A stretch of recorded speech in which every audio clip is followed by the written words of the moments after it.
What's up, guys? This is Ricardo, aka Richy Films, and you're listening to Ambiance podcast. What up, everybody? Welcome to Ambiance podcast. Today is a very special day. Sitting to the right of me, I got my man Richy Films, a dope filmmaker and creative in general out of Fontana, right? Fontana, Rialto is where I was born. Grew up in Fontana. IE. Yeah, IE. Bro, I'm so excited for this. I've been excited to make this happen, and I'm happy that we did make it happen. Obviously, we tried to make it happen last year, but due to COVID, we really couldn't sync up. But yeah, because you're a fire creative, you're a fire filmmaker, you do a lot of different things, and I just like the fact that you know how to navigate through your industry as both a businessman and you know how to market yourself as an entrepreneur.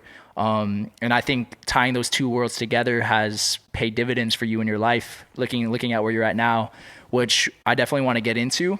Yeah. But I kind of want to talk a little bit first about your background and who you are for those people watching and listening who don't know who you are. So could you give us a little bit of a background of you? Yeah. All right. So I don't think I've ever said this publicly anywhere, but to I guess talk about Richy and Richy Films and how that came about. But my name is Ricardo Ramirez Madrid. I have a super Mexican American name. But no, my name is Ricardo Ramirez Madrid. If you want to hear it in the say Mexican it like that. way. Yeah, say it with your chest, bro. Ricardo. Anyway, Ricardo. But my nickname is Richy. My family called me Richy since I was a baby, so it kind of stuck. And then when I was figuring out what my name should be for a film business, I was like, Richy Films. It's kind of like a verb, and it works. So I started playing drums when I was 10. At 14, I started playing professionally because my dad was a keyboard player. His name's Agustin Ramirez, and my sister, Cristal Ramirez, was a singer. And if you've ever seen the movie Selena, it's like that all over again. Oh, so really? When my dad's drummer quit in the band, he was like, hey, we need a drummer, and it's your turn. How old were you at this point? I was 14 when he asked me to start playing in the band. But I started like dabbling with drums around 10 years old. So my dad's always been a musician his whole life. And as a kid, I would go into the garage and I would see them practicing because my dad would play in nightclubs and stuff on the weekends with my sister. They were playing like cumbia, norteño, banda. So if you've ever been to a quinceañera, we were the band in the back getting everybody dancing. Like that was me as a kid. So I started playing professionally at 14 years old. So I was a freshman in high school, and on the weekends, I would be at a 21 and over nightclub gigging from 9 p.m. to 2 in the morning on drums. They let you in there? They let me in because I was with the band. Okay, it was always, I'm with the band. No further questions. I always had like a wristband or something so they could tell I was underage. But I did that as a kid, and I really fell in love with music and drumming. And thankfully, that was the era where YouTube was really taking off. And I got to see what drumming could become at an early age, and I just fell in love with it. And from 14 to about 20, let's just say the last 10 years, I built a career in music and drumming. I was traveling. I was an international drummer. I was playing drums on America's Got Talent for season 11. Like I was 100% in that world. And 4 years ago, I transitioned into filmmaking. But I was always making videos as a kid. I started off filming my friends skateboarding, and then I would edit my videos in like Windows Movie Maker at the time. Oh, damn. I Real grassroots back then. 100%, bro. So that's just when I would make videos for fun for myself. And when I started taking drums seriously, I started making videos to promote myself. And I guess I'm here now, like mixing the world of like music and video and business. And that's I guess where Richy Films has come. And yeah, it used to be Richy Drums, right? But now it's Richy Films. Exactly. It's Richy Drums, and now it's Richy Films. Maybe one day it's Richy, I don't know, has another thing going on. And we'll you got a lot of life left to live, man. We talked about it a little bit off air, but you're at the young age of 28 years old. So you talked about the fact that you have really big dreams, and you want to just not be known as the filmmaker, not just be known as the drummer. You want to expand your horizons to other endeavors. What causes you to have this drive within you to want to explore different endeavors? Because I mentioned this to you as well. A lot of people, when they find that thing that they're good at, they just build off that for the rest of their life. But you're like, nah, I'm kind of over this. I want to try something new. Yeah. And not to say that when you find that one thing, when you go all in, that's a bad thing. It's actually a really good thing. Yeah. I think I'm still trying to find that. And I thought I found that when I was young, which I did. I love drumming. I love music. And I built a career for the last 10 years. But now, as I'm getting a little bit older and wiser, and I'm learning, and I'm meeting new people, and I'm learning about business, and we're living in this tech entrepreneur world, and now we're talking about NFTs, and it's like there's so much noise. But if you're able to find what you love at an early age, it's a big blessing. And I think I got blessed with that because at 14, I figured out I love music and I love drums. Yeah. And I practiced a ton. My parents didn't have a bunch of money and resources to put me in music, but they did what they could, you know? And I just went on YouTube and found everything I could. But I'm just super ambitious, and I have like these massive goals that seem unattainable. And I'm like, I almost want to challenge myself to see if I can do it. And it becomes this marathon of like, can I achieve that or can I do that? Is that what drives you? I think Would you so. say? Yeah. Like a crazy goal for me was work with Casey Neistat. When I started watching videos 4 years ago, I'm like, oh my God, this guy's videos are incredible. Talk about that story, because that was a crazy sequence. You hit him up through like an email, like, yo, I don't know if you're gonna open this, but if you do, like, let's work, right? So I mean, we can get into that story if we want to, but I just wanted to use that as a goal of like, that's just some crazy unobtainable goal that 4 years ago I thought I wouldn't be able to do. And it just happened, and it happened a lot easier than I thought. So to kind of answer your question, I have done a lot of things, but they were all based around doing something that I love. And I think the entire message here is if you could find what you love to do and figure out a way to make a career out of that, I think it'll bring you a lot of happiness. And at the time when I was, I think I really realized this when I was about 18, about to graduate high school. A lot of my friends were skating and smoking and drinking, going to parties, hooking up with girls. And I'm like, yeah, it's fun, but I don't know if I want to do that. Like, I actually want to have a career. I want to make something for myself. Because all the drummers I was looking up to, remember, I was watching all these drummers on YouTube, and I'm like, oh my God, they have 10 toms. They have 15 cymbals. They're traveling the world. They're playing in front of 50,000 people in a stadium. Like, I saw that as a kid, and I'm like, that's what I want to do. I saw a guy sitting on a drum set. It was Jay-Z's drummer, Tony Royster. They played a gig. I forgot where. But it's like that, boom, da-na, da-na, boom, da-na, like playing in an arena. And I just remember seeing that in my keyboard typing class as a sophomore and being like, that's what I'm going to do for the rest of my life. That just kind of lit a fire within you. Absolutely. And you wanted to chase that. Absolutely. And I'm like, whatever I got to do to do that, I just want to figure it out. And I reversed engineered. I'm like, okay, who are the drummers I want to be like? Who's in my neighborhood that I could potentially reach out to and get drum lessons or mentoring. So ever since I was a kid, I've had this ambition, and then I just reverse engineer of how the heck do I reach that ambition. And that's your process, right? That's my process for everything. That's important, man, because a lot of people want to do a lot of things, or a lot of people have dreams, but it's important to think that you want that dream and you're already thinking about action steps to get yourself to that dream that you want to take. And that's really mature thinking, especially at the age of 18. So when you figured out that you could potentially make some money out of this filmmaking thing, what were some action steps that you set for yourself in the beginning? Because I'm sure you didn't have all this knowledge that you have now, right, at that time. Yeah. So I started filmmaking only professionally around 4 years ago. Okay. I've always dabbled with videos when I was younger, making skate videos and whatnot. But the business for me of making videos, it was, when I went into it, I already knew I was going to do it to make money. I didn't do it because it was like a passion or something I enjoyed.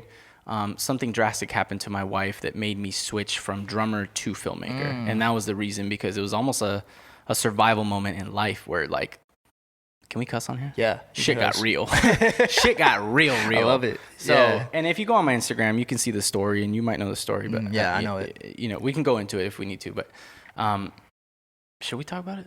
I mean, it's your wife's story, so I feel like you make that call. I'll give a trigger warning, and you guys can cut this out if you want, but trigger warning to anybody who has dealt with trauma when it comes to sexual assault. This is your trigger warning. I'm so sorry. But my wife 4 years ago was sexually assaulted, and that's what turned the train from being a drummer to being a filmmaker. It was that fast of a switch. Was it that you wanted to share this story in hopes that it would help other people that were in a situation like her, or what was it in relation to that situation? My wife was assaulted 4 years ago, and I think now that's the current mission. Back then, it was, I'm not making a lot of money as a musician. I need to figure out a way to make money because we had just gotten engaged. This thing just happened. She had to stop working because of therapy and things like that. So I'm like, okay, I got to step up and figure out how to make money. Even though I was doing this thing that I love to do, I was already living in LA. I was already in school for 2 years. And you asked how I learned about business when it came to video. I started a music school when I was in college with me and my friend Marius Fricke. He's a German guitar player. When I was 21, I got a full ride scholarship to a music school, and that's where I started like really diving into learning the craft of being a drummer, so I can do this for the rest of my life, right? Yeah. Professionally. And when I went to that school, I was also trying to gig as a drummer and make it as a drummer out in LA, and it was really, really difficult. Everybody has kind of their close circles, and it's hard to get in those like networking circles. So I approached it a different way. I'm like, instead if I come in as a drummer, what if I approach it as a photographer? And I started taking pictures of the musicians I wanted to work with, and that got me my foot in the door. So I flipped it. So anyways, when I started doing that in music school, I started my business with me and my friend, and I'm all over the place with this story. I'm so sorry. No, it's all good. I'm following it. Okay. So in school, I started business, and we ran that music school for 2 years. We were teaching lessons to kids, and I hired my friends that I was in class with to be the instructors. So we were teaching students from like starting at 3 years old all the way to like 15, 16, 17 years old. So that was my first real business. And that's where I learned about an LLC. That's where I learned about marketing, websites, funnels. Like, that's where I learned everything. That's where I learned about Gary Vee, and I started learning about marketing. And that whole world taught me how to build a business. So I built my first business. We closed it after 2 to 3 years because of everything that was happening with my wife. And it was just hard to kind of scale the business. Yeah. But that first business lesson taught me so much. So when I transitioned into Richy Films, right after we closed that business, I was already ready to go. My mind was already thinking money. I already understood LLC, insurance, workers' compensation. I've handled employees. I've handled 1099s. I've ran my own taxes. I've rented and leased a building for this. And I had never really talked about this because I wanted to prove to myself that I was a real entrepreneur, because I knew it in my blood and in like my soul. But it was during the time that entrepreneurship was cool. Yeah. On Instagram, when there was, the Ty Lopez, the Gary V's, and the Grant Cardones, all that was like really popular. I'm like, I know I can do that. I just don't want to boast about it and put on my Instagram bio, entrepreneur.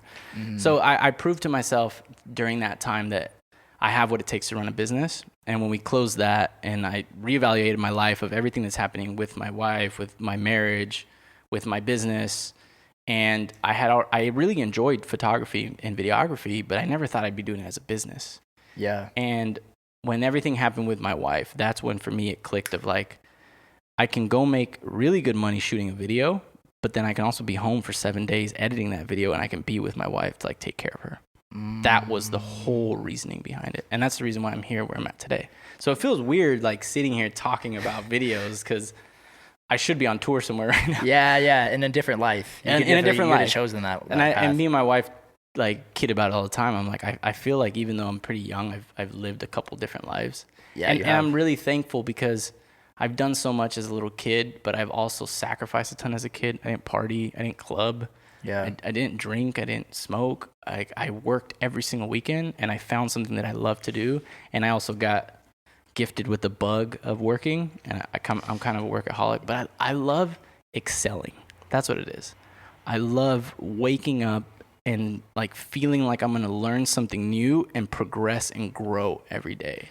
Yeah, and to add on to that, I feel like you almost got a head start on life at that rate, because I feel like a lot of people go through that like partying, like going out phase, clubbing phase, and that could be a few years or however long it is for that person. You not having that phase and you just being so focused on your craft and your grind, like just kind of puts you so far ahead of other people, because you didn't have to go through that phase of not wasting your life or wasting years, but like you didn't set yourself back by doing those things, right? Yeah, and there's nothing wrong with like being young and enjoying those years of your life. If anything, like for sure, take a vacation right after high school and just party, like live it up. I just knew that I had big ambitions, and those big ambitions that I had were not the typical career path. Yeah. I'm not like, I'm going to be a doctor, a lawyer, a PE teacher, and there's like a very like, narrow path. I'm like, I'm trying to be this drummer, and there's no blueprint. No one's going to tell me how to do it. So I have to literally figure it out. And the thing is, everybody's career path is completely different. And I think this is the message to everybody is, no matter what industry you're going to be in, your career path to get to where you want to be is not going to look like the person right next to you, because you don't know who they know. You don't know what hand-me-downs they might have had to them, or you don't know what kind of doors have been opened because of the people they know. There's so many factors that come into play. A million factors. Yeah. Even in the film industry, like I can tell somebody exactly what I did and it won't work for them because everybody has a different path. Everybody has a different strength. So when you play to your strengths, and I think when you figure out what you want to do pretty early on, just start experimenting with it. And if you really enjoy it, you're going to notice that you're going to want to do it more and more and more and more. And eventually you fall in love with it and you figure out a way to make money through it.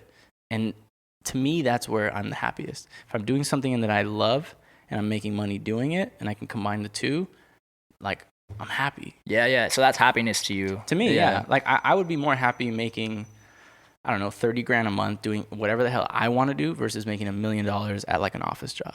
I would be miserable. Have you always wanted to carve that own path out for yourself rather than being like a traditional like 9 to 5 like office desk type of job? Have you 100%. Always wanted to be a creative in some sense?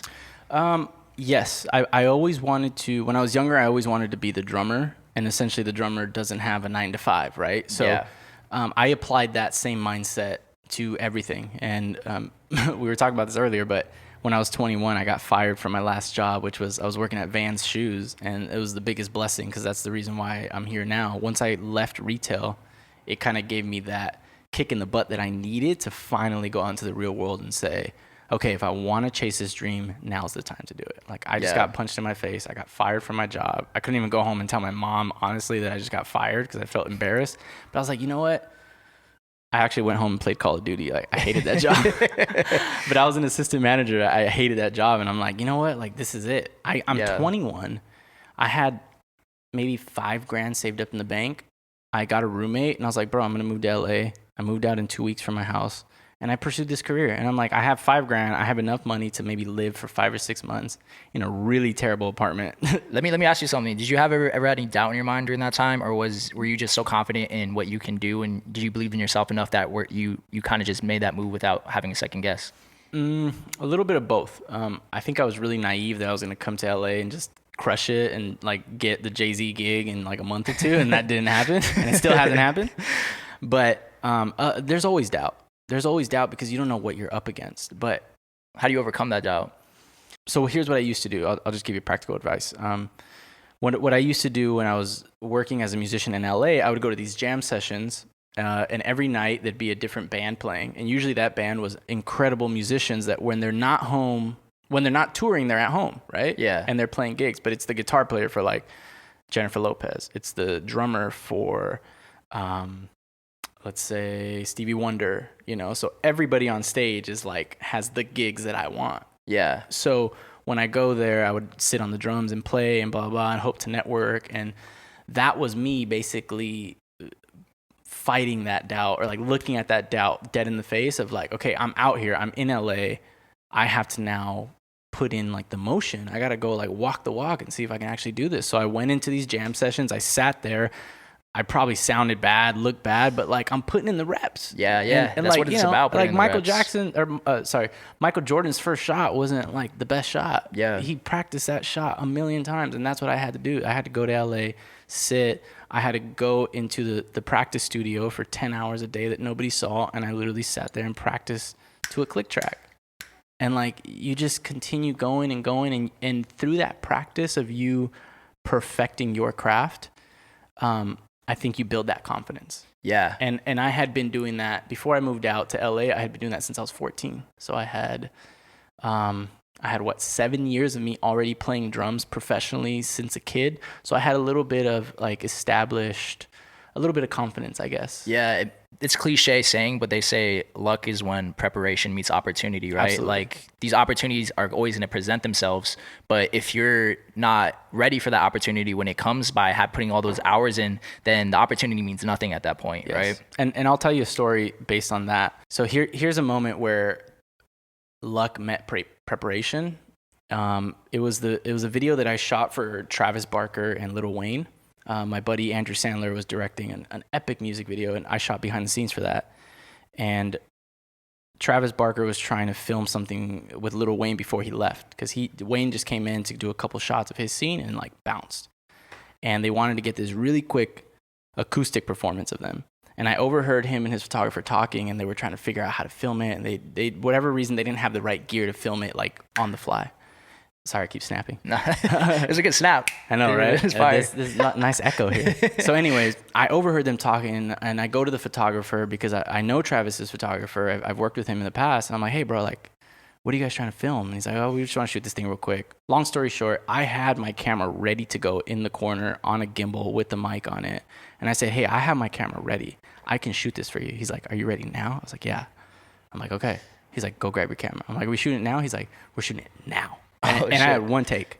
One take. I couldn't mess it up. But guess what? All the years of me learning exposure, shutter, audio, being a musician, knowing how to mix audio, like all that, all those years of preparation led me up to that moment where it was, you have one take to get this done right. And if you don't get it done right, you don't get the shot because Lil Wayne's about to walk off that stage. And it was like go time. Instincts just basically kicked in, right? And what's crazy is I felt extremely nervous to F it up, but extremely prepared. It was the weirdest of like the 50-50 of like, I got this shit in the bag. And then also it's like, oh my God, what if I forget to hit record? Yeah. But I knew exactly what I needed to do in that moment. And here's how I knew exactly what to do. There was 3 people on the stage. So I'm like, okay, if I want to get all of them in focus, then I need to shoot like at f4 or f5.6. We're going to be recording audio, and he's going to be singing. Lil Wayne's about to be rapping, and I only have a microphone on top of my camera. That means I probably need to stay closer to him and keep the microphone directional to them. So I would only know this through experience. Yeah, very true. If I would have been like, put me in that room with Wayne and Travis Barker, and I just bought my camera yesterday, I would have fumbled that bag, bro. Yeah. So the fact that I was prepared for that moment, I saw the opportunity. I'm like, okay, I'm ready. How did it turn out? I mean, it's one of the most watched videos I think on Travis's things ever. Wow. Which is kind of crazy. And you being a drummer and probably looking up to Travis growing up just makes it that much sweeter, right? And not only that, but yes, it does make it sweeter because I literally had his poster on my wall when I was a kid. I still have a photo of it. It's kind of wild. But I understand drumming and I understand music. So I understand how to capture and tell that story through a lens. And I think that's what sets me apart when it comes to making videos and stuff, is because I try to focus on making videos that are based in the music world with around drummers and musicians. So when it comes to anything music, I feel like I'm at home. I don't have to second guess. It feels like natural. It's the back of my hand. If I'm in the studio and they're recording, you got the engineer, like I know what's happening. I know the sauce. I could speak the language. You know, It's like you being an athlete and you're in the football. Like I don't know no football lingo, but I guarantee you put you with 12 other players, you guys are talking lingo. You're doing this, that. Like, bro, that's funny. Get it? Yeah. Because after I graduated, I shot a little bit for my college, the football team. And I knew specifically by the plays that they were calling, I knew like where the ball was going at that time. So I could position myself for an action shot that nobody else knew because I had that experience. And I'm sure you could do the same thing with music, right? Because you know what's about to happen with whatever environment you're in because you had that experience. So with music, the reason I love filming musicians is because I have an ear when it comes to music. And I think anybody who has and loves music has this ear. It's kind of how you apply it in a film situation. If a band's performing and like, let's say there's a trumpet player that's about to solo, I know to go from the drummer to the trumpet player because now it's their moment, you know, it's his or her moment. And a lot of times people that don't understand music or haven't played an instrument, like they'll be focusing on the guitar player while like the bass player is doing a solo or trumpet, you know. So it definitely helps me a lot being a musician because when I work with musicians or even with high profile talent that are musicians, I feel like I can relate somehow. Like when I work with guys like Usher and he's in the studio, like I can sort of guess what he's thinking about, kind of how he's feeling writing a song or in the studio. Like obviously this guy's amazing, but I know what's going on behind the scenes. I know what the engineer's job is doing. I know what the vocal processor, whoever's like doing this over here. Like I know all the departments, and it just makes me that much more comfortable. So to kind of wrap this around, like all up, and I think to make it more valuable for everybody is find that one thing that makes you unique. I think for me, my background in music is what makes me unique. And when I mix it with film, I get to create something interesting. For you, it could be talking and football and mixing the two of like to create this ambiance. You like I like the plug there. So, like, whoever's like to the viewers, like, what is that one thing that you know and you love the most? And is there something else that you can kind of combine the two to create something new and unique? And now you can kind of be the only one in that field that's offering something. And I think that's why I've been somewhat successful in what I do is in the video world, because when I focus specifically with musicians, as what we did with Zoom, it's my world, bro, and I can just dominate it. Yeah, and you work different when you're passionate about what you're working for too. Like 100%. there's a difference between you doing something that's work for like a video for something you're not interested in, and there's a difference between you're doing it for something you're passionate about, and you can see it, right? Like within the content. Yeah, so that's why I always encourage like people that ask me for advice on what should I do, or like how do I do this photography thing, or just anything, like how do I do something full time that I love. It's like, find that one thing that you love to do. Find a mentor who's already doing it and is making a living doing that thing, and figure out a way to like work under them, because they got the secret sauce. They got the secret sauce, and they've already been through the journey that you're about to go on, and I guarantee you that you're going to learn a lot from their mistakes. That's the only reason why I'm at where I'm at today, is because I've learned a lot from incredible directors in this industry that I went to go work for free. They put me on their set. I saw how these like $250,000 productions are ran, and now I can take all that knowledge to my own productions, and I can start managing my productions better. I can start storyboarding better. I can, this and this and that. So if there's something that you love to do, figure out what that thing is, figure out if you really want to do that for the rest of your life, and then find people who are doing it and already making money from that, and figure out a way to study under them somehow. Is that why you like really take focus on giving back to younger creatives? Because we talked about this, like for those of you guys watching and listening, Richy hit me like, how can I provide value to people that are watching and listening? That was his number one goal coming into today's conversation. And I thought that was amazing, man. That's beautiful, because people obviously put you on when you were coming up. So do you think that makes you want to pass that knowledge down to other people as well? And that's probably why it's so important to you? It is, because like I built my entire career off the back of free work. When I was starting out as a filmmaker, like I knew enough to like create a nice little video, and I knew enough to like take a good photo, but I didn't know how to make money doing it, to like make a sustainable living. And people, I started reaching out to directors that I wanted to work under in the field that I thought I wanted to be in. I thought I wanted to be in the music video space. So I started hitting up all the best music video directors in LA, offering to shoot BTS for free behind the scenes. So I would go on set, I would shoot photo and video for free. I would deliver the video within a couple days, and if they liked the content, they'd be like, dude, this is amazing. Like, we have 1 million music videos. Like, let's keep bringing you back. And then I became a valuable asset to them, because I'm not taking anything from them. I'm actually giving them providing value. I'm providing value up front. And what do people want the most? They want photos of them working on set, so they can continue working on set and getting more gigs. Also, artists want quality content, photos especially, that they can use to promote that music video on Instagram, on Spotify. Like, so I use that angle of, I'm going to be the BTS videographer guy for however many years, but I use that free experience to do two things. I worked for free to, one, gain experience in the film production world. So I learned how to set up lights. I learned how a director directs, how DPs light a scene, how producers produce a certain job. Like, I learned everything in the film production. Not everything, but I got to see from an objective view of what every single person on set's doing, and how $250,000 are being spent on one video. And one thing, sorry to cut you off, but I think it's important to point the fact out that you were conscious of you wanting to learn these things going into the set, versus like not just being there for the clout or just being there to be there, right? You're conscious of these things that you want to learn 100%. Going into it, so you're taking something out of it rather than just some content. Yeah, absolutely. The only reason I did it for free is because there's something that I like to call calculated risk.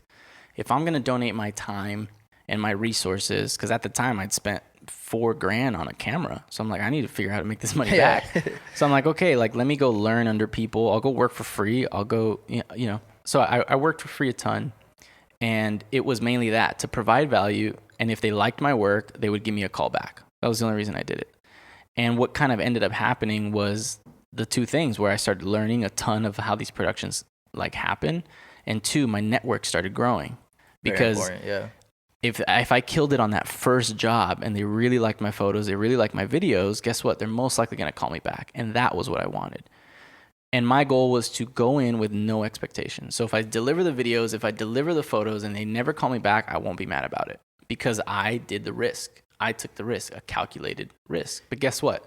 That calculated risk is now the reason why I'm here today. Yeah, I love that. Sometimes, and I've said this on the podcast before, but sometimes your blessings don't pay off until years later, right? Like some of these BTS shots that you were doing or some of the free work that you do, you don't see the payoff for it. It could pay off in like 5 years. You know what I mean? 5 years of like, yo, I remember Richy did this for us back in the day and we really loved his work. Let's hit him up now. And now it's like something you did 5 years ago is paying off presently. Right. And I think that's really important because what you said earlier, how you come into these free gigs that you were doing, so to speak, by not having expectations. And I think when you have genuine intentions like that, it's just good. The universe works the way it works, you know? Yeah. I think in general, like when it comes to finding a mentor or for somebody to just let you in the door, because you got to think about it.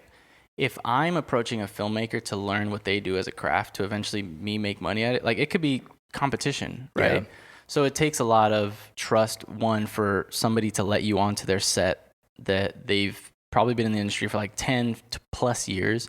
So to bring somebody new on set is already like, they're already kind of iffy. Yeah. Because they don't want you to come in here and like, they got their own people, they got their own vibe. And if you come in here and throw off the vibe, they're never calling you back. So my thing is I need to be a fly on the wall because I just don't want to throw nothing off. Like I'm there to provide value. That's my only goal. And if I provide enough value, they're going to see the value in my talent because I already believe I am talented when I'm walking into that door with my camera. Even though it could be I just bought the camera yesterday, I believe in myself. And I'm going to go show them what I can do. And hopefully they like that work and eventually call me back. Now, here's the thing. When you work for free, that doesn't always happen. And there's a lot of people who have reached out to me for like, hey, would you want to shoot this video for exposure? And that thing doesn't work. But again, when we're talking about calculated risk, I go onto a set because it's somebody who I'm looking to like either work with in the future or be mentored by. And I just want to go and provide as much value as possible. And it has worked for me. And I'll tell you how. Here's one example of how free turned into money. Basically, I turned a free gig into a $17,000 client. What? Yes. And here's how it happened. So my buddy, his name's Tyler Babin. He was the videographer for Gary Vee. I really like mess with Gary Vee and love what he does and love what he puts out. So anytime he would come to LA, I'd figure out a way of like, how can I work with Gary? Like, can I go film him? Like something, or like, can we get a mentor session? Blah, blah, whatever. So I started reaching out to like Gary's team to just provide value. And like, I hit up all his videographers, D-Rock and Tyler. And I'm like, hey, if you guys are ever in LA and need a second videographer or even a third videographer for like a B cam or C cam, like I'd love to help out. And we've just kept in contact.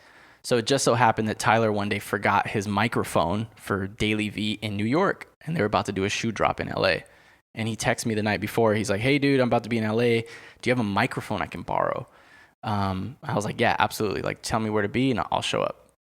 And I show up at 7 a.m. I was living in Redlands. So at Redlands, traffic to Los Angeles is like a 3-hour drive. It is brutal, bro. It's far. So I got up early as heck just to go drive a microphone to Melrose. And what happened, once I got there, I was like, hey, dude, I brought my camera. Like, is it cool if I film? He's like, yeah, totally. You can come in here. You can meet Gary. Like, it was amazing. So what's funny is I was outside filming the crowd, and somebody's like, hey, are you D-Rock?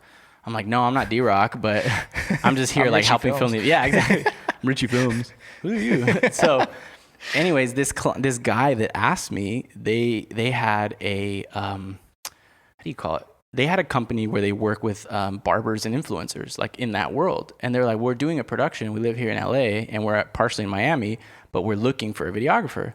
And I thought they were like kidding. And they were like, well, we have a shoot tomorrow and we're looking for somebody. Or I think it was like Saturday. They're like, are you available? I was like, maybe, yeah, send me like your email. I'll send you a proposal. You're skeptical. I was skeptical because I was like, they wanted to hire me. Everybody always wants to hire a videographer. So I'm like, okay, whatever. I didn't get that job that they were shooting. I think their budget was like $3,000 and it was a little low, but they hit me up the following week. Like, hey, we have this whole thing that we're doing. We're working with 10 influencers in the hair world and we are looking for somebody to shoot the videos. I'm like, okay, cool. And that contract there ended up being a $17,000 contract. And I worked with 10 of the biggest hair influencers like in the world. And what's crazy is that client Then a year later, booked me to do another thing with barbers, and I got to work with all the like top leading barbers in the world. I met my barber there in Miami. She was a badass barber based in LA. She's the one that connected me to Usher. And that's how I worked with Usher. Yes, Wow. Sophie Stay Gold. Yeah, so I'm familiar with her. Sophie Stay Gold, she's the homegirl. She's an incredible barber, 2-time barber award of the year, like incredible. I worked with her on a project as the videographer, and I'm like, hey, I'm in LA, like where are you at? And it turned out she lived like 15 minutes from me. I'm like, okay, cool, let's connect. So she started cutting my hair, we started doing videos together, and eventually the Usher gig came up. And my barber is the one that got me the gig. She got you that gig? My barber got me the gig. So it's not only did you get a $17K job, Yes. you got a job from Usher from doing a Correct. free job, technically. And that happened years later because I met that client at the Gary Vee thing in LA, and I went for free at 7 a.m. to deliver a microphone. And when I gave off that microphone, I met a guy in the crowd who paid me 17 grand in a couple weeks later to shoot a video. A year down the road, that same person flies me to Miami to go shoot another like 10K campaign. And then I meet Sophie, and 3 months later, well, actually, a month or two later, I go with Sophie to Germany to go film a campaign for a company that a product she was launching. And when we got back, literally like 2 or 3 weeks after that Germany trip, she's like, hey, I'm doing this thing. My homegirl works with Usher. They need a videographer to film the Grammys. I want to recommend you. So that's how it happened. That's insane. What are the chances? Right. That's what I'm saying. So I think when people are like, oh, well, how do you work with like celebrities and stuff like that? It's like, you never know where or how it's going to happen. Like imagine telling, like somebody told me, hey, your barber's going to introduce you to Usher one day. I'm like, lie. Bro, that's insane. Like it's kind of like a butterfly effect, how one little small decision can lead you to the road that you're down now. And I think it's important for people to know, because at the end of the day, some people see the work you do and they see the people that you work with, and they might think in their head, oh, he must know somebody, or he blah, blah, blah. But little do they know stories like this are what make it happen. Yes. You know what I mean? And I think that's important for people to hear and know. Yeah, and I think that happens in the same way for everybody. And that's how it's going to happen for you. Like, we never know where the work is going to come from. Yeah. So every opportunity is an opportunity for other opportunities as well. Like we did that campaign for Zoom together, right? Yeah. Ended up developing a relationship with you, Alani Taylor with Murph, like had her on the podcast. We ended up doing some other stuff outside of that. Yes. And it's just like, you can use that opportunity that you're getting blessed with and build off of that into other opportunities. Yes. But you have to have that hustle and drive and ambition to make it happen. Yeah. And you have to consciously go into that knowing that like this could potentially be something else as well, right? Yeah. I think like it can always be something else, but I think again, if you go in with the right intention of I'm going to provide value in hopes that to one day that value will come back to me somehow, and hopefully it's with a paycheck, maybe not even from that person directly, it could be from somebody else. I think that'll already be a good starting point. And if no business comes from it, guess what? You just had an amazing learning experience. Yeah. But here's the most powerful part, and here's what I want people to remember from this story. I don't want you to remember that I worked with Usher. I don't care about that. Here's what I want you to remember. Your network is everything. Your network is what's going to keep you working. If it wasn't for my barber, of me just creating a relationship with her, and it wasn't even a work relationship, we started working together, obviously, on that gig, and then it turned into like a friendship relationship, and then now we do business, but we're also friends. Like, I would have never got that gig if it wasn't for her recommending me. Yeah. So your network are the people that are going to keep you working. And one of the best ways to build your network is to go out there, work for free for people who already have a network. Because guess what? If you're good, you are one person away from that other person you're trying to get to. Literally, one person can change your life. That's what I think about. Like, I use this example on somebody else's podcast. Like, I just have this crazy ambition. If I want to work with Elon Musk, I'll just reverse engineer how I can do that. And one of the ways you can do that is figure out who are the people in his inner circle. So if I know somebody that Elon Musk knows, then I could potentially work with that person, and one day he could introduce me to Elon Musk or she. That's how it works. That's exactly how it happened with Sophie. So when you break it down that way, then it's like, maybe it's not that hard to work with this person or that person or this person or that person. And Instagram DM, bro, like all this happened in the DM. Like the way I got connected with my boy Andrew Sandler, which I give him a ton of credit because he's the first person that let me do BTS on a set for free. And that first music video was DJ Khaled, King Combs, Chris Brown. Wow. This was in 2017 or 2018. And this was the first time I've been on a professional set where I'm just like, yo, there's like 200 people here. There's like Khaled's over there. Like P. Diddy's back here. Like, what is Starstruck. Like, yeah, crazy starstruck. And that just opened my mind to what the film production can be. But imagine seeing that as soon as you start your career. So if you're a painter, if you're a photographer, if you are a bike rider, if you're a skateboarder, and like one of your first big experience, like if you're a skateboarder and like one of your first big experiences is getting to work X Games, and you get to see how X Games happens behind the scenes, it's going to open your mind to like what's available in this industry. Your appetite grows 100%. essentially. Yeah, because you can see of like, oh my God, like this is how it happens. Like this is how it happens. When you think of a music video production, you're like, okay, how did they spend $200,000 on a music video? And then when you're on a music video set, you're like, I see how it's spent. There's like 20 people here. There's like a giant crane. There's 3 Ferraris. Like, okay, I get it. That's why the budget's so big. Yeah, exactly. But I think that goes for any industry. Is like if you're a photographer, if you're a painter, whatever, and you want to like do this for a living, like find somebody who's doing it and just go watch them, learn, like get coffee, like scrub the floors if you have to. I think Rome from Sublime, the singer, the way he got the gig with Sublime is he needed a place to live. He found a recording studio in Santa Monica that they needed like somebody to help clean up at night and stuff. And he was like, I'll help clean the studio if I can just have a place to sleep because I don't have a place to live. And then little by little, all these musicians started coming in the room and he's helping engineer, right? And eventually it's like, oh, this guy sings? He's not just an engineer? Oh shit, he sings really good? Oh crap, he's about to be the next singer of Sublime. And that's how it happens. You're putting yourself in the capacity to capitalize on opportunities at that point, you know? Like you're it's not enough to just be talented at something. You have to put yourself in the right rooms, right? You gotta like, I mean, if I think of a filmmaker, it's like you gotta buy the camera, you gotta have some natural ambition to like actually want to learn this, and then you go on YouTube University and you learn everything you can about Shutter, and then I think the part that people miss is the apply. They have to go out and apply it into a real world.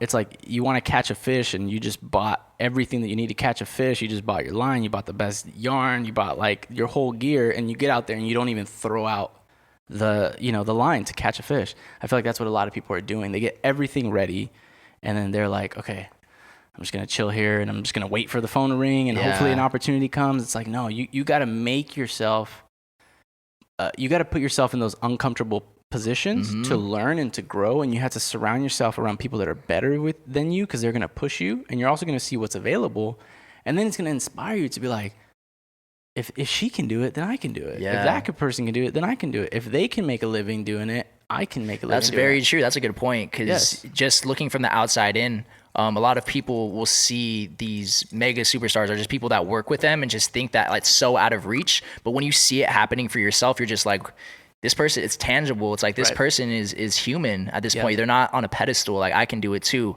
And I love that you brought up the part about working for free too, because I feel like that's such a hot topic. A lot of people they think that they're too good to work for free, or have an ego that kind of sets you up, that kind of gets in the way. But even you now, like that Casey Neistat, the whole deal that wasn't too long ago. So it's like, even though you're doing these big gigs, you're still not too big headed to work for free for an opportunity that you see can benefit you too, right? Absolutely. I will continue to work for free if I think it's a good opportunity. And again, it's my calculated risk. Yeah. Every opportunity where I'm going to work for free, I almost go through like a mental checklist of like the calculated risk of like, okay, what am I giving up to go do this free job? Because if I'm going to say yes to this, I have to say no to something else. Very true. And that means that I could either be losing potential money. I'm taking time away from my wife and my family. So it needs to be calculated. And it also has to be with something that's like, that you feel could eventually become something. Yeah. If somebody's like reaching out like, hey, we want to put you on and get you exposure, 90% of those times it's BS. And that's when I would say don't work for free. But use your best judgment. Use your best judgment. Okay. I'm a 1,000% advocate of working for free because I've done it, and it's the reason why I'm here. And when I have a bunch of young filmmakers that always reach out to me in the DMs of like, how do I do this? Where do I start? Like, and what I love to do is, because Andrew brought me onto his set and because that provided me so much value, I open up my sets to anybody who ever wants to come on and learn.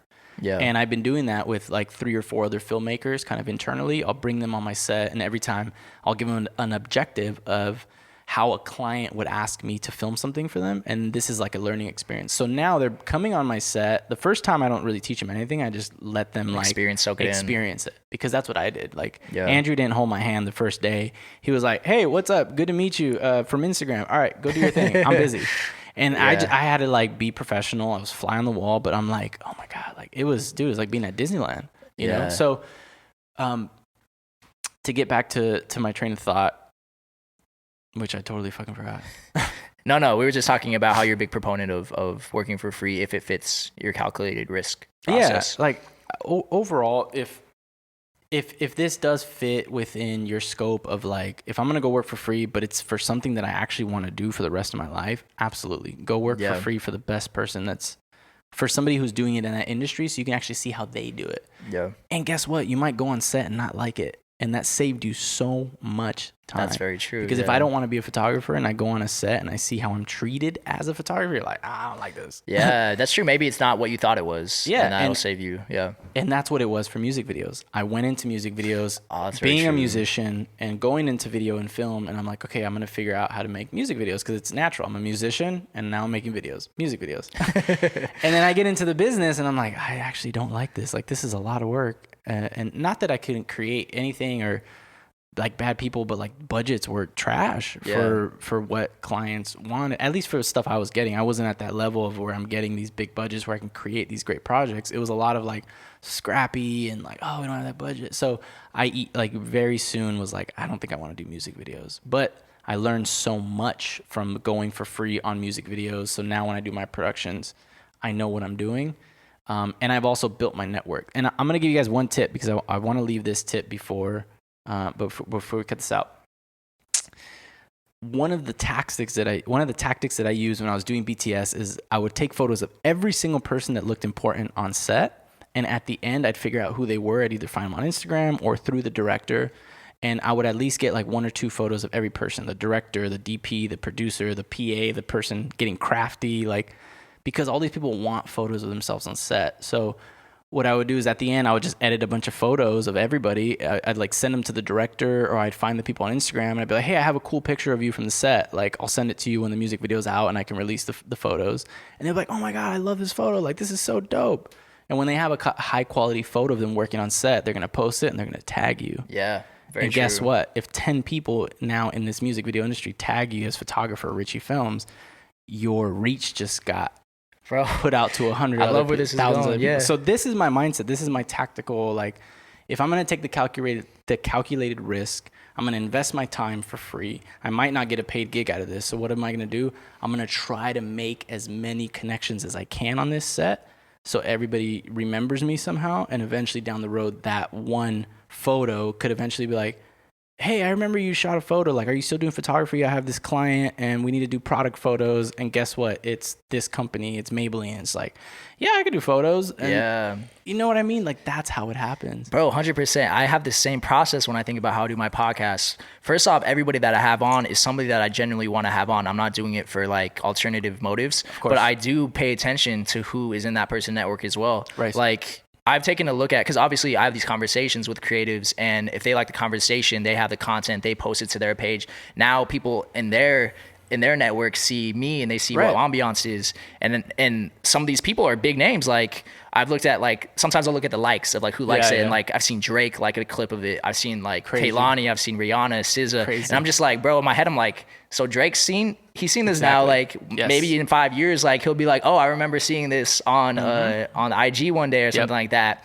Obviously that's a little bit of a stretch, but it's just different scenarios like that. Like, there's always an opportunity for you to gain a network. And it works both ways, right? Like, it's helping me out, helps them out with content. Absolutely. And it's a win-win situation for everybody. Yeah. And honestly, like, that's how this industry works, is it's your network. When I think of the directors that hire like their crew, they hire their friends, they hire the people that they want to work with. This is how this industry works. And I think that's how most industries work. The reason why is because when you're in a band, when you're a photographer, when you're a videographer, when you're a creative that has to work in a group of people, they only want to work with people that they like. Because if that's that one person that like could be the best cinematographer, best photographer, but if they have like a terrible attitude, they're not going to want to work with you. Yeah. And I make sure that like above all, I'm just a good person. I just try to be the best human that I could be, above cameras, above all that. I just want to be a good person. And if somebody needs help or needs me, then I'm going to put away like the career business side. And I'm like, let me just help you as a person and as a friend. Yeah. That's how I approach everything. Because for me, I just care more about the relationship with the person than any work, any paycheck, anything like that. And you're not just saying this. I want to let people know that are listening and watching. Like, I've been on set with Richy before, and I've seen the way you navigate through set as well. And like everybody that you have on the crew, it's just like you have relationships with them, and you're having fun with them, joking around. Like, it's actually like that. Like, you're not just saying it. So I really try to make my sets as fun as possible, and I've been on sets where it's gotten really crazy and hectic, and not because it was a bad production, just because if you work in production, you know things never go as planned. Yeah. Something always comes up. The artist is late. Things start to go crazy, and everybody's just like trying to figure it out last minute. But,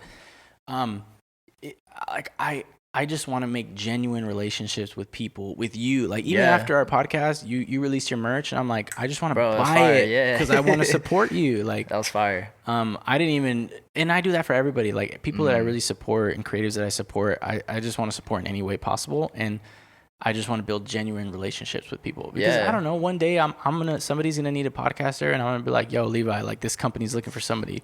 Boom. I love connecting people. I don't know what it is, but I'm a connector of people. I could tell, bro. I could tell you thrive in that. So I'll bring it back to like this.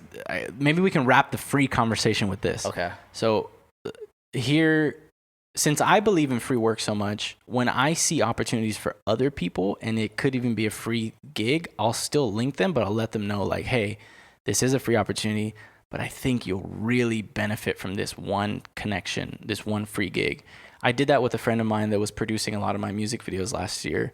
I won't say his name just because I don't know if he's okay with me sharing this, but I recommended him for a gig with an incredible director that I respect. Sorry. So I recommended him for a gig with like an incredible director that I respect, gave me a ton of work. He did a free music video. He produced it. And that gig alone, he met the location manager at that location. And now him and my buddy, the producer, are doing business together, location owner and him. And today they're on a $250,000 shoot. Wow. From that one free gig. Jeez. So like it's gonna happen. If you work for free, have some calculated risk, do it for the people that are already in this industry that you want to do, so you're just not shooting in the dark. Yeah. And if you don't know what you want to do, that's fine. Like, be like, if you like volleyball, just be like, well, how can I go like help at a volleyball game or something? And then you're at the volleyball game and you're like, I actually don't like volleyball. Then let me go try something else. You just have to try that a million times until you find that one thing that's like, oh my God, I love this. Yeah. And you're going to know you love it when you think about it every time before you go to bed. That's when you know? I think that's when you know. Because it's that one thing that like no matter what, you lay down, you're like, if only. Yeah, when you know, you know. Yes. For sure. I agree with that 100%. All right, well, switching up gears here a little bit, I want to talk about how you've been adjusting to life post-COVID, because obviously the gigs were picking up pretty hefty for you pre-COVID. And during COVID, you kind of had to probably get creative with what the work you were doing. Mm-hmm. So what are some ways that you can diversify your income as a creative, especially when things are like the way they were with the pandemic, where you couldn't really do as many things as you want to do? Yeah. Let me see how I can answer this to provide like the most value for everybody. But let me start with what I did and then what I think creatives can do. Okay. During the pandemic, I just focused on providing value for the clients that I already had. I wasn't worried about finding new clients. I just said, who are the clients that I already have and how can we really zone in and just provide the most value? I learned this from Gary Vee. When a recession or a pandemic happens, it's not that money is like, obviously nobody's working and stuff like that. People are losing their jobs, but corporations and businesses still have to spend money to market. They still have to spend money to like do certain things. So it's not that budgets get smaller. It's that they get more selective of where they spend their money. Reallocated. Exactly. So I wanted to position myself and my business to say, no matter what's happening in the world, if there's a recession, if there's a pandemic, Richy Films is still going to be able to deliver the best video for us, and we're going to be willing to pay a premium because we know if we go for him, he's just going to get it right. If we go directly to him.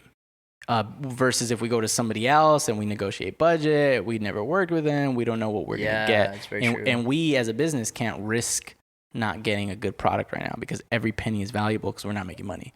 So that was the mindset. And Gary Vee like really said like you'll be tested as an entrepreneur when the world gets really bad, because right now the world for 11 years has been good. Our economy has been strong. We haven't had a recession. So like if you can't make money right now, I'm sorry, but you're not an entrepreneur. That's the words of Gary Vee. So anyways, he said if you can make money during a bad time, that's like when it really tests you.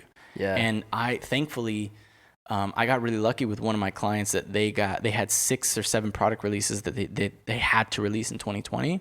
But we had to figure out how to make it happen in California that had crazy COVID. It was a hotspot at the time, and we figured it out. And when I hate to say that like I'm good or anything, but when you position your business to be the best in that one thing that it does, there's no more noise. You've positioned yourself away from everybody else, all the competitors, where they say, I'm going to only trust you with my money to make this video for me because we really need this right now, and we can't take any risks. Because it's COVID, there's no stuff like that. So yeah, that's kind of the mindset. Okay. What I think creatives what I think creatives can do is, I've learned that when you work for yourself, you have to adapt with the times. There's just no, like, you can't get caught back into like how it was, because productions going forward are going to be completely different because of COVID. Photography going forward is going to be different. Concerts is going to be different. Like any industry that you go into right now is going to be changed because of COVID. So we as creative entrepreneurs just have to figure out how to adapt. And how do we adapt? We just see where the eyeballs are. So right now, eyeballs are on TikTok. So guess what? If I want to be a photographer, I should probably be posting content on TikTok. I saw you tapping into that recently, right? I tried, yeah. So like, I mean, dude, creating content for any business or any medium is literally a full-time job. I'm sure you understand this. Yeah, for sure. With Ambiance, it's like creating content, cutting up the videos, editing. Like it takes so long. So you really just got to pick and choose where you're going to be. But I think of, when I think of like how can creators diversify their income, they need to, one, figure out what problem are they solving. Whatever niche or business they're in is like, what problem are they solving for their customer? What kind of value are they providing for that customer? What makes them unique? Is there anything different about you that makes you a better photographer, better videographer? Like, what is that thing? And then the final point, damn, it just slipped my mind. It was the most important. The final point is create your own opportunity. I've been a big advocate of this since I was a kid, is if there's no job for you, if there's no job in the one thing that you want to do, create the job. When I was working in retail at Vans, we had a skateboard wall, but no one was like the person managing the skateboards and the trucks and the wheels. And I was like, I used to skate for years as a kid. I was like, and I told my manager, I was like, hey, can you just put me in charge of like managing the skate thing? Because people come in to buy boards and like, we don't give it no attention. Yeah. I can kill it over there because I know what I'm talking about when it comes to the board. So I tried to create an opportunity, and I tried to create my own manager's position for just selling skateboards. A position that wasn't there. Exactly. So if you're a photographer, an artist, whatever you want to be, create the opportunity. And that's essentially what I did when I was doing BTS photography. No one was hiring me to do BTS. I DM'd Andrew and I was like, hey, I love your work. I'd love to come take pictures for you for free. Here's my work. That's it. And I rinsed and repeat. I did it to 50 other directors that I really liked their work. And I created my own opportunity. Yeah. I wasn't getting called for film sets. I wasn't getting called for BTS. I wasn't getting called to make money yet. So I'm like, let me create a job. And I created my job, and that job was going to shoot BTS for these people. And that BTS got me people in my portfolio like Khaled and Chris Brown, and that started creating that buzz. But I've done that a million other times. Yeah, and by doing that a million other times, you're increasing your odds as well, because obviously not every one of those inquiries for you is going to hit. Like you should, even if 5 of them hits, that's still success at the end of the day. The way I think I refined this process when I had my music school, because what we did to get students into the door is we basically went to the open house nights at elementary schools in Glendale, and we did a free concert for all the kids and parents that were doing the back to school night. And we offered one free drum lesson or music lesson if they signed up on the spot. So that was our funnel to get them into our school. So they saw us performing. We said we're a music school. here's a sign-up sheet if you want to give your 5-year-old a drum lesson for free. It's 15-minute, 30-minute class. Come to our studio, and then when the kid sits with me and we play a song, within 20 minutes they're learning how to play their first song ever on drums, like full on. I think we played Uptown Funk. I hate that song. I've heard it a million times. So we played that song, and the kids would like crush it, and then it's like boom, that's how we got our signups. They're addicted now, yeah. But that was the funnel. Like I had no smarter way to do it, so I'm like, I'm literally gonna go to the schools because. But we thought about it. We created the opportunity. We're like, how can we get students? Okay, where are students? Students are at schools. Where are the parents? The parents are at work, but when's the one time that they go back to school? Open house night, right? Yeah. Parent-teacher night. So if we're literally the band as soon as they walk into parent-teacher night and we're like playing drums or rocking out, we would bring kids on stage and give them the guitar and like pretend they're playing it. Like we made it a whole experience. That's tight. All for free. We didn't even charge the school. I called the principals like, hey, would you guys like a free concert? They're like, what? They're like, yeah, we're 2 musicians here in the area. We go to a music school. I play drums for America's Got Talent and do all this stuff. They're like, so let me get this right. You're willing to come over here and play a show for free at our school for no charge? I was like, absolutely. And they're like, yeah, great. We had a lot that told us no, but then we had a few that told us yes. And that one yes is all we did. I had a camera at the time, a 60D. I told my friend that was a keyboard player, know nothing about cameras. I was like, just hold this camera right here and just take pictures of us and video. And then I used those videos to then market ourselves on social media. And like, I just created my own opportunity. I didn't know where to go I didn't know Google ads. Like I wasn't about to spend money on a business I didn't have money for, but I'm like, how can I create the opportunity? Let me ask you a question based off that. When you're creating an opportunity based on reaching out to mentors that may not know you, how do you come off when you're contacting them as not too desperate, but still showing that you have ambition and really want the opportunity? Like, how do you navigate that whole conversation for somebody who might want to do something like that? I'm definitely no expert in this, but I've DM'd so many people, and I feel like I figured out at least what works for me. These people, these mentors that you're hoping to either to work under, they're extremely busy, obviously. Yeah. So you have to start with understanding that they're really busy. Their time is extremely valuable, and you are about to take some of their time away from them if you send them a cold email or send them a cold DM or something. So I think there's many like ways to do it like smoothly where it doesn't feel invasive and they actually feel open to like, oh, that was interesting. Like, let me write back. So one is like, make sure you like really are interested in this person as a mentor. So like one is make sure you're interested in them. Like you actually have to like kind of know who they are, like know some of their history, like what do they care about? So if you want to like be mentored by somebody, figure out what they're into, figure out what they like, figure out what makes them tick, figure out like anything that you can through their social media, interviews, like podcast interviews, so you can understand who this person is. And then you can start to see, maybe I can provide value in this way or that way. Or there's actually a lot of things that we share in common. Because what you want to do is when you send that follow-up email, it'll take me into kind of step 2 is where you can almost reference some sort of similarities between you in an email. For example, if somebody's like really into sneakers, and if I send a cold email, be like, hey, dude, I love your work. Those sneakers you got are fire. Like also making it personable. Yes, personable, because if they're a sneakerhead and you're a sneakerhead and you start talking some sneakerhead lingo, they're gonna be like, oh, okay, cool. This guy kind of knows my lingo. Yeah. Like, let me see this. So finding some sort of relevancy between you guys. Common ground. Yeah. Like what's a common ground thing of like, hey, dude, you're from Mexico. Like I'm from Mexico. My dad, like there's something that's like, oh, this person is somewhat like me, right? Yeah. So they can kind of see you in that light versus somebody that's just trying to take something from me. And if you're going to send an email to somebody, make it extremely short. Just, hey, my name is Richy. I'm a filmmaker living in LA. I would love to help you out with anything that you have coming up. These are my skills that I have. I'm a camera operator. I own this camera. I can edit. I can drone operate. I can do this, and that. And for somebody like a photographer, it could be I'm a Lightroom editor, I'm a retoucher. If you're a trainer, I've trained these athletes, I've done that. Like, you know what I mean? Yeah. So what are the skills that they might find valuable? And then at the end, it's just, thank you so much for your time. Here's my phone number. Here's my email. Here's my portfolio. So at the bottom, like add your portfolio so that they can actually see your work if they have time. And if you can, either like attach like a PDF or something that they can kind of see, or even a photo of yourself, because when you send a link, it can feel very scammy. Yeah. So links in an email will be like, I don't know if I want to click that. Where's it going to take Yeah. me? You know, so figure out a way of like making some nice presentation or something that you can just attach at the end. And it's like a one pager of like, here's me, here's what I look like. You can see I'm not a weirdo. Like, here's my social media handles at the bottom, but like, here's kind of what I do. And just do that and expect to not get an email back. Because there's chances that person's getting tons of emails. 100%. Oh, you already know. Like that person's getting a ton of emails. So how are you going to stick out just a little bit more to say, maybe this person deserves a chance? And the way you do that is you have your Instagram set up.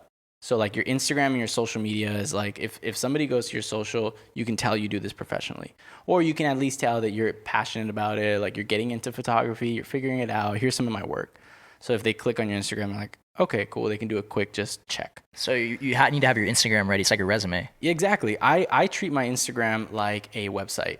As much as I like now, I'm a little bit more looser, but I've always treated social media as a website. It's just a place to post my best work, my portfolio, because a lot of people hire me because of my Instagram, because they've seen the work I've done, the people that I've worked with. So I use my Instagram as a portfolio. If I put it at the end of the email, they can click on it and see my work. I think a more professional way to do this is having a website, and on your website having your portfolio, you have high-res photos and things. So you need something for them to then go check on you, check up what you've done, who you are, and to see your work. Yeah. And you can either have a lot of work or you can have no work. And in that email, you can say like, I'm a beginner photographer. I would just love to do anything that you might need right now, and I can I'm willing to learn. I'm willing to do anything, anything that revolves around that job. So if you're willing to kind of do anything around that job, find out what they need. What do they need the most? Maybe they need a video editor right now because they're slammed with video edits. Maybe they need a producer. Maybe they need a hairstylist. Maybe they need something. And if you feel like you can fill that role, guess what? Now you have an in. Because now now you have become something that they need. And as soon as they need it, they'll be more likely to come on set. The reason why BTS is so good and it works very fast is because any creator needs content of themselves creating, right? Yeah. Mm-hmm. So when I show up on set with a camera and I'm shooting BTS video and photo, I'm documenting these people creating, and they want to be able to show that on social media and stuff like that. So I'm providing value through getting photos for them that they can then promote on their social media, for the director or for the artist. And I think you can do that same way in any single industry. Like if I was redoing this, if tomorrow I woke up and I'm like, I want to be a painter. I just want to paint. Guess what? I'm going to find the best painter in LA that like I really reflect with their style. It could be Kai Art. It could be Kai Art. I had him on the podcast. Yeah, Fire, incredible bro. guy. Fire. So like, if I'm an artist and I look up to Kai, guess what? I'm gonna DM Kai and I'm gonna be like, "Yo, I absolutely love your work. Been following you for 3 years. Whatever it is, like I love that piece that you did in Spain when you put that. Like, dude, that was incredible. If you ever need anything, I'd love to help you. I'm an artist. I do this, and this." And one day he's like, hey, I need an illustrator for Photoshop. I want to like do my thing. And if you're a Photoshop beast, boom, send it over. Done. Yeah. And it's no risk for them because they're not paying for it. Yeah. Yeah. And it's no risk. And it's also no risk for you because it's already something you're comfortable. Hopefully it's something you kind of are dabbling in, but at least it's that first, like, can you imagine if you reach out to a mentor and they need something and you fill that need, like how they're going to feel about you? Yeah. Like they're not going to forget you. They might forget your name but they're never going to be like, that person came in clutch for me. And if they're a good person, I think they're going to return that favor. Very true. And it's just rinse and repeat. Rinse and repeat. Man, the process that you got is I'm not going to say flawless, but I think a lot of people can take value from this. If you're listening and watching, I hope you're listening and taking notes. And if not, I hope you listen back and take notes because my man Richy's dropping mad gems right now. And by the way, like I think I'd come up with these long strategies because I'm not that smart. I didn't go to, like, I went to college, community college, but I dropped out after 2 years just because it wasn't interesting for me. I went on tour instead. But you got experience, bro. The experience is what you're speaking on. It's not like you're speaking on book smarts. Right. You're speaking on experience. I think that's the point I'm trying to make. Like, I wasn't a big scholar. Like, I didn't have the best grades in high school. I'm kind of like the Gary Vee where, like, I didn't like school. It was really difficult for me.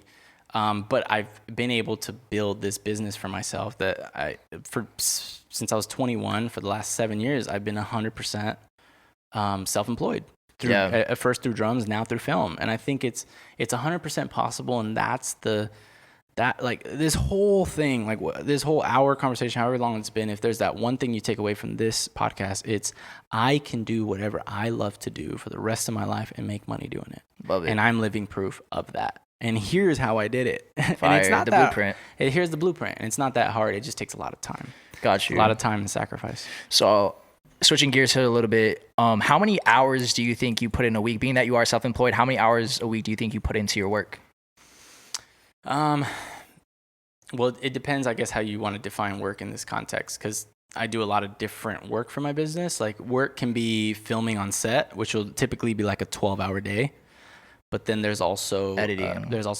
And there's also pre-production, which is like finding the crew, location, stuff like that. But then there's also the marketing side of the business, where it's like, okay, if I'm not doing something for a client, then I have to work internally to like promote myself, put out videos to like bring in clients. So there's always like both aspects of the business running. It's either I'm on a production and I'm doing something for a client, or I'm working on my business. I'm working on my marketing, my website, my branding, and taking it to that next level. Yeah, so I know there's a lot of work that goes into that as far as hours go, whether it's like behind the scenes stuff with the editing and whatnot. So what do you do to kind of get into a creative flow? For me to get into a creative flow, I throw on some music to like start my day. So first of all, I start with coffee because I love coffee.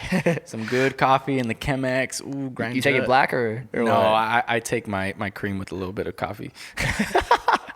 That literally, bro, like my coffee is like tan.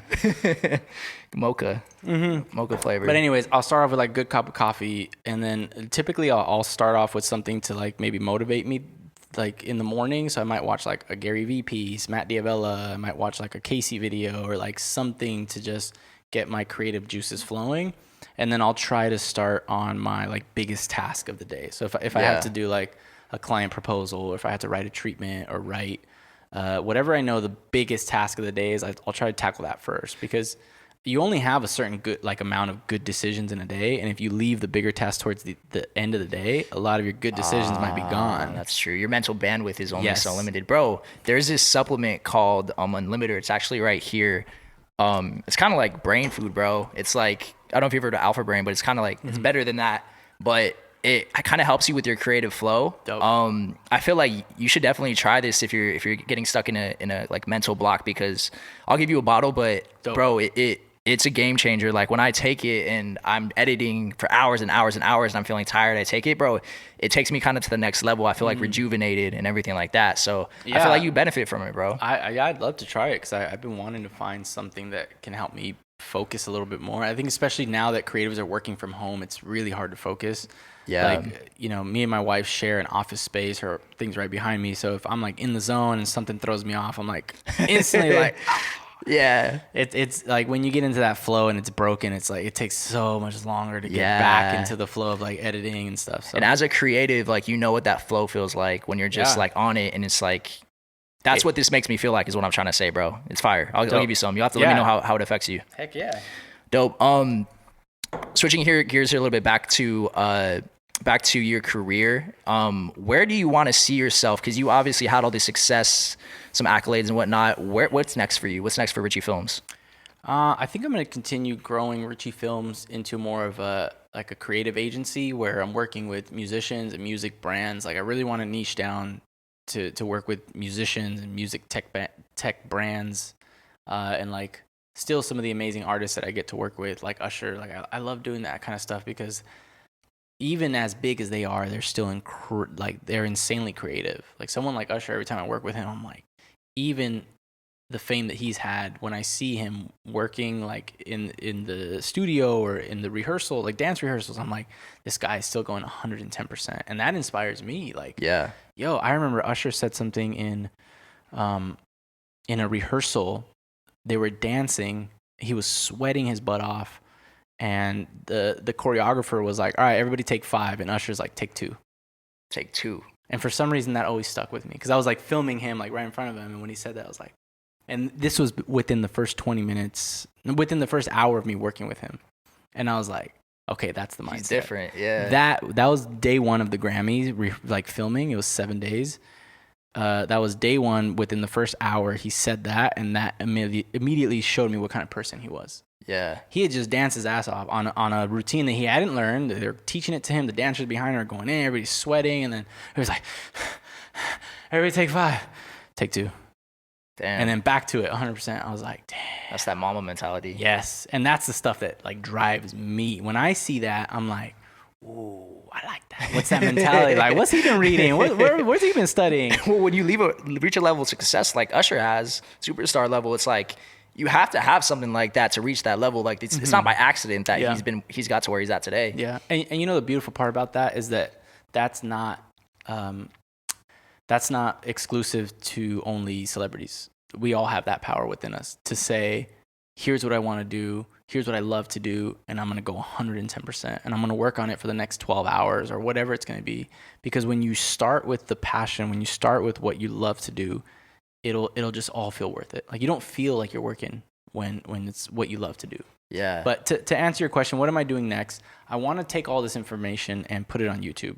I've always wanted to go on YouTube because I love education, and I just love making videos like for myself, not even stuff that like my clients want, but like I just want to create for myself and sometimes tell the stories that like I want to tell that no one's going to pay me to tell. Like I want to make videos about drums, or I want to like teach this kind of stuff of like how I turned free into money. Like I feel so incredibly fortunate and grateful that I've been given this opportunity to like make money with a camera. And not a lot of people have ever figured out how to do that. And for some reason I figured out how to make a good amount of money to make a living. I want to like teach that. It's not information that should be like hidden, or it's not like this, oh my God, secret unlock. It's a lot of the things that we were just talking about. Yeah. Like that's exactly how it happens. It's just a lot of the work. So I want to go on YouTube and like share these experiences to hopefully help young creatives that want to figure out what they want to do in their life. Like give them the tools, and some of them learn from my mistakes basically. So YouTube's the tool, and you're the source that you want to release. You want to use YouTube to release that information to people. And I was taking a look at your website, bro. And I noticed you have like 3 different pillars. One of them was storytelling, another one was authenticity, and another one was brand. So why did you pick those 3 sectors as like your value propositions? Yeah, I think I'm actually going through an entire rebrand. At the time when we started Richy Films, that's what I was providing to my clients. Okay. It was videos that were story driven, because a lot of times videos that are just B-roll are not going to tell a story. So like, what's the story we're telling, right? Yeah. Because when you can tell a story, then you can really relate to the person on the other side that's watching that story. And that's how we target the videos, to then be like, okay, who's your target customer? How can we tell an impactful story that's going to make them care about your brand? Yeah. And then that's when branding comes in. It's like, how do we tell your story to then create a powerful brand? So then when people think about your name, Nike, that's brand, whatever they think about. So how can we use your story and video to tell your brand and like basically tell your message to the world? Basically a strategy. Yeah, your strategy. And then authenticity is like, how do we keep this authentic to you and your company, and like what makes you unique and things like that? I love that thought process, man, because I feel like so many times what you think is like cool, or like what you think will work, isn't necessarily the thing that does work or that does sell. Like there's a difference between like what's cool to you and what actually works and sells, right? Yes. And I think that's where creatives start to get into the next phase of being a creative professional, is when they can take away the thing of like, here's what I want to make as a selfish videographer, and I want to make the client want this. When you switch your mentality of like, what's the client's problem? Who are they talking to? Who is their audience? What do they care about? Like, what makes their brand unique? What is their mission in life? When you put all that into a video, that's when I think creatives get to that maturity level, when they can start making work that, one, is it's still fulfilling for them to make, but also it's going to make the biggest impact for the brand, because you're going past just making a regular video that's just going to be thrown on social media and no one's going to care about. Yeah. But if you really make a video that's crafted with like an authentic story, and it's building brand, and that video is made for the people that it's supposed to impact, that's when I think it has a huge impact. And that could be for any industry. I think you can apply the same concept. Yeah, sometimes you just got to get out of your own way. Yeah. Awesome, man. We're gonna wrap this up here pretty soon, but this has been amazing. Like I keep saying this, but you dropped so much value, and I feel like we haven't even scratched the surface. We gotta have a part 2. I mean, sometime soon, man. We'll probably have like part 10. Yeah, bro. Like we're both growing. Like I'm growing. You're obviously continuing to grow, even though you've reached heights that are pretty inspiring and impressive. Thank you. So I can't wait to see what's in store for you next. Where can people follow your journey if they want to continue to follow Richy Films on your socials, websites, all that? Yeah, so I'm on at Richy Films on most platforms, RICHY Films. If you want to subscribe to my YouTube channel, it's youtube.com/Ricardo Ramirez, RICARDO RAMIREZ. I'm sure we can put a title in here somewhere. Yeah, we'll put it in the Ricardo Ramirez. You can also find me on YouTube, Richy Films, but I'm starting my personal channel where I'm going to start posting all this stuff, which is youtube.com/Ricardo Ramirez. And then, like, again, I don't know what I'll be doing in 3 years from now, completely different. I'm also in a huge transition period in my life. Like, I just lost my grandma, rest in peace to her. I love her so much.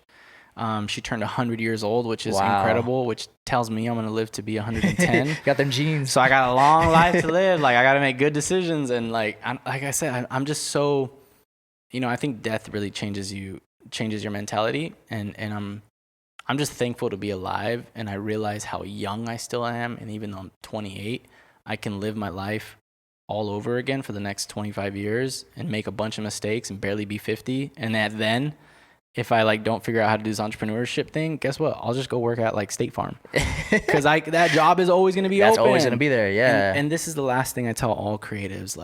Don't worry about the 9-to-5 job. Don't worry about the desk job. If you have a dream, go pursue it right now while you're young. Even if you're still 35, guess what? You're still young as shit. Guess what? If you're 40, you're still young as shit. Yeah. You haven't reached halftime yet. You haven't even reached halftime, bro. You can still go do it, because guess what? If all else fails for the next 10 years, as long as you don't go bankrupt and you're living under a bridge, you can take the risk right now, and you can change your life completely. Yeah, and if all doesn't work out, you can go back to. And if all doesn't work out, go work at State Farm. We're he's khakis. Plugging State Farm right now. I'm gonna need that check from State Farm. Get them khakis, Jake. What is it? Yeah, Jake from State Farm. What are you wearing, Jake? That commercial was hilarious. Yeah, man. All valuable advice. Again, I appreciate this. This was fun. We're gonna do this again. Yeah, man. Stay tuned for a part 2 sometime soon, and I'm sure everybody's anxious to see what you got coming next, especially with the YouTube content you're gonna be releasing. I appreciate it. Comment below what was your favorite part of this video. What did you get the most value? And if I'm bullshitting on any of this, please call me out. Yeah. I'm sure that we both bullshit on something. It always happens. We probably did. But no. Honestly, to close this out, my bravado might have came off really strong, but I get passionate about this stuff. I really care about helping creatives make a living doing this. Mm-hmm. And I figured it out, and I just want to tell people what I did, and hopefully it helps them. But I say everything that I've said today with love, and I speak through all the experiences that I've had. And guess what? My experiences might not work for somebody who's listening, but it's just the way I did it, and it wasn't that hard. And there was no secret unlocks. It was just a ton of hard work, a ton of how can I talk to this person? I guess I'll just DM them. Yeah. I'm not that smart to come up with some huge master plan. It's just I got 2 feet. I have a million, a ton of ambition. I have a car. Let me figure out how to make it happen. Yeah, and lastly, you can do it too. Yeah. I'm a Mexican kid I'm a Mexican first generation Mexican American kid.